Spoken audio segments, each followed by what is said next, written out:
आइए आज हम डीजीडी चैनल में 8th ग्रेड बुक क्लास 7 का लेसन 5 द क्राउडेड ट्रेन भीड़ भाड़ी वाली ट्रेन में जो नेक्स्ट पैरा बचा है उसे लेंगे।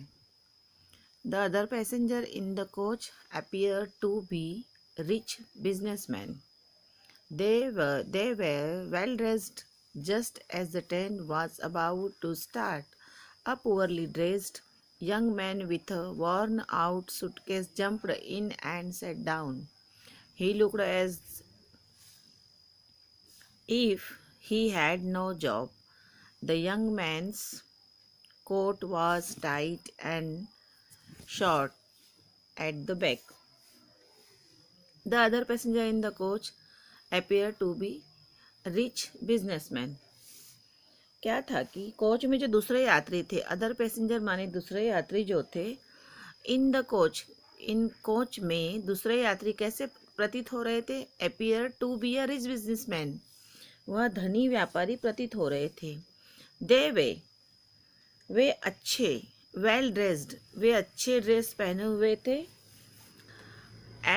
जस्ट एज, जैसे तभी जैसे ही the train was about to start, train start,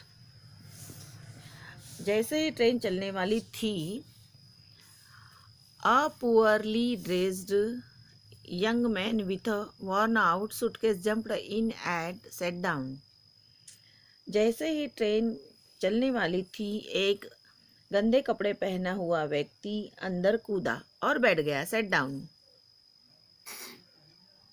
वह बेरोजगार सा, he looked as if he had no job, वह बेरोजगार सा लग रहा था, नजर आ रहा था। The young man coat was tight and short at the back, उसका ड्रेस कोट भी पीछे से छोटा टाइट सा प्रतीत हो रहा था। He seemed to be a little out of place with all the rich people as co-passenger other him.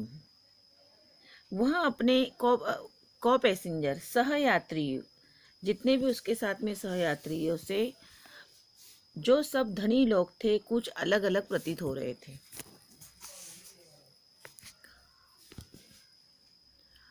So some of them started whispering while others felt uncomfortable due to his passengers. अब क्या था कि उनमें से जो कुछ धनी थे, some of them started whispering, अब वो whispering मतलब कानाफूसी, उनमें से कुछ वे कानाफूसी करना उन्होंने स्टार्ट कर दिया। whispering while others, एक दूसरे के कान में कुछ उन्होंने बोलना चालू कर दिया, स्टार्ट कर दिया। अन्य उसकी उपस्थिति में अनकंफर्टेबल, अब जो कुछ तो आपस में चर्चाएं कर रहे थे और कुछ धनी, रिच धनी थे, बिजनेसमैन, रिच बिजनेसमैन, उनमें वह आपस में उसकी अनुपस्थिति से, उसकी उपस्थिति से सब असुविधा महसूस कर रहे थे। Two of the passengers stopped reading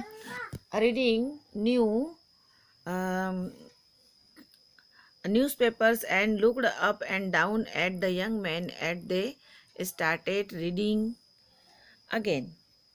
और दो यात्रियों ने अखबार पढ़ना बंद कर दिया, उनमें से न्यूज़पेपर एंड लुक्ड अप, और युवक को ऊपर से नीचे तक वो उन्होंने पढ़ना देखना शुरू कर दिया। Vinod was surprised to see such a man in an AC coach, Vinod एक ऐसी कोच में इस प्रकार के व्यक्ति को देखकर विनोद को भी आश्चर्य हुआ। उसे he called how crowded the train was, but he wondered if the young man would be able to pay the fare for the AC class.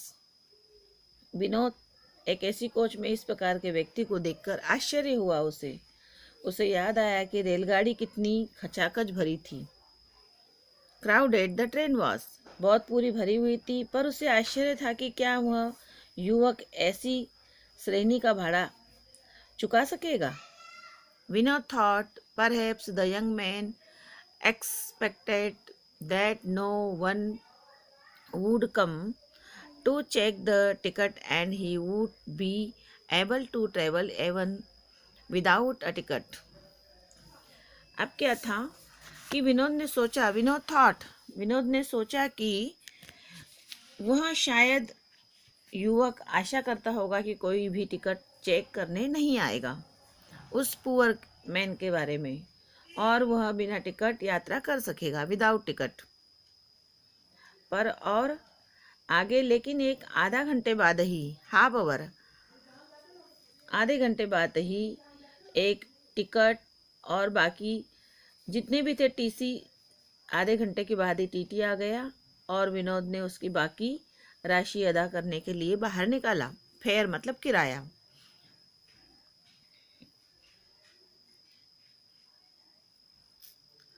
Vinod thought, ये तो पैराग्राफ हो गया है। Vinod thought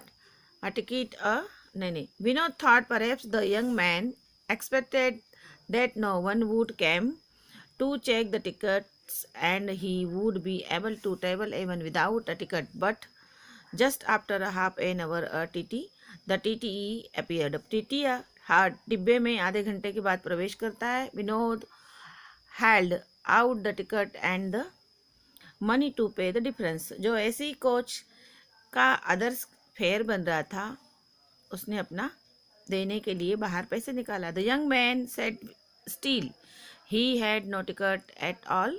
Vinod wondered why he was so calm.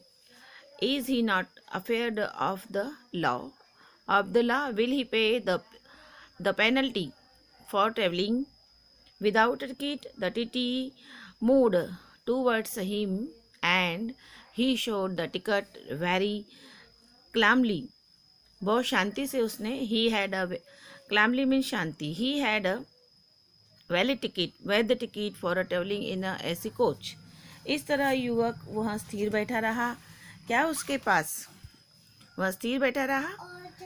उसके पास ticket नहीं था? आप बताइए. विनोद आश्चर्यजनक था कि वह इतना शांत क्यों है. वह व्यक्ति जो बैठा था चुपचाप, क्या उसे कानून से डर नहीं लग रहा था? वह सोच रहा था. क्या वह बिना टिकट यात्रा करके दंड भुगताएगा? ये भी सोच रहा था. क्या वह टीटी क्या उसकी ओर आया और उसने शांतिपूर्वक क्लामली उसने टिकट दिखाया. उसके पास ऐसी कोच में सफ़र करने के लिए वैलिड टिकट था. इस तरह विनोद उसको देखकर सरप्राइज्ड हुआ. हमने यहाँ paragraph lesson 5 the crowded train का पहले वीडियो में फर्स्ट पेज लिया है, आज सेकंड पेज लिया है. इस तरह हम इसको देखकर at the great book lesson 5 जो है उसके क्वेश्चन आंसर भी हमने कर लिए हैं पहले इसमें. अब इसमें हम उसका असाइनमेंट देखेंगे. असाइनमेंट में दिया है how was the train. Train में कौन था? The train was crowded. Train कैसी थी? How was the train. Train कैसी थी? Train was over crowded. भीड़ भाड़ वाली थी, बहुत भीड़ थी.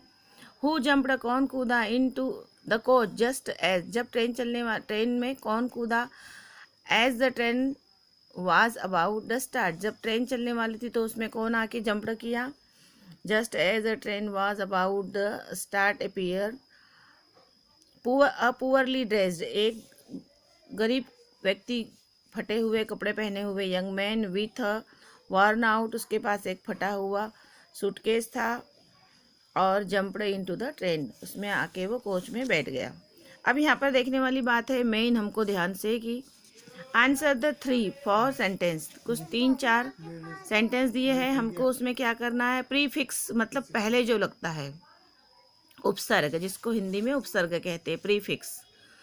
री. क्या है प्रीफिक्स? री माने पुनः, और अन माने मतलब जब नकारात्मक बात होती है.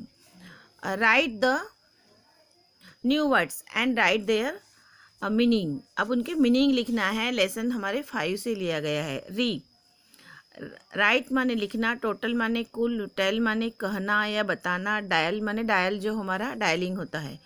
अब ये 1 2 3 4 वर्ड है, ये जो भी हमारे वर्ड है. अब इसका हमको री लगा के प्रीफिक्स बनाना है. प्रीफिक्स मतलब उपसर्ग. तो सब में री लगा है. री राइट. राइट माने लिखना, री राइट माने फिर से लिखना. टोटल माने कुल, री टोटल माने पुनः कुल करना, पुनः टोटल करना, पुनः योग करना. टेल मतलब कहना बताना, रिटेल मतलब खुदरा, मतलब जो फुटकर दुकान वाले बेचते हैं।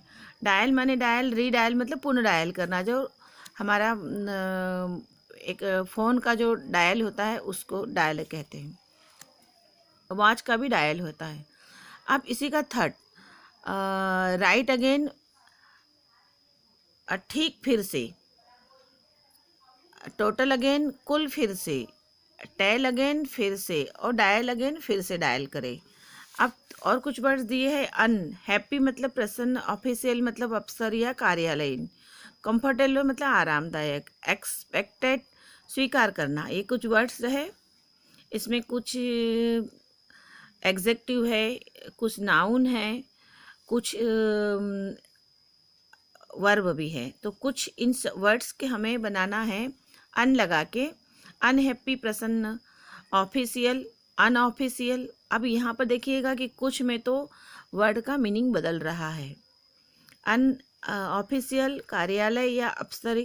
अब यहाँ पर अनऑफिशियल का मतलब होता है अनौपचारिकता, मतलब केवल फॉर्मेलिटी, केवल अनौपचारिकता दिखाना, अनौपचारिकता। अनकंफर्टेबल मतलब अपुष्ट। अनएक्सपेक्टेड मतलब अविचारित, जिस पे कोई विचार नहीं। अब नॉन हैप्पी खुश नहीं, नॉट ऑफिशियल सरकारी नहीं, नॉन कंफर्टेबल आरामदायक नहीं, नॉन एक्सेप्टेड मतलब अस्वीकृत। इस तरह हमने लेसन 5 का एक असाइनमेंट क्लियर किया है। आप इसको सब याद करेंगे और नेक्स्ट वीडियो में हम मिलेंगे, जिसमें हम नेक्स्ट वीडियो में लेंगे लेसन 7 द लॉस्ट कैमल, खोया हुआ ऊँट। इसका पहले हम टेक्स्ट बुक लेंगे, उसके बाद क्वेश्चन आंसर लेंगे। Thank you. चैनल को लाइक शेयर सब्सक्राइब करना ना भूलें और अधिक से अधिक इसको अपने ग्रुप में शेयर करें। Thank you.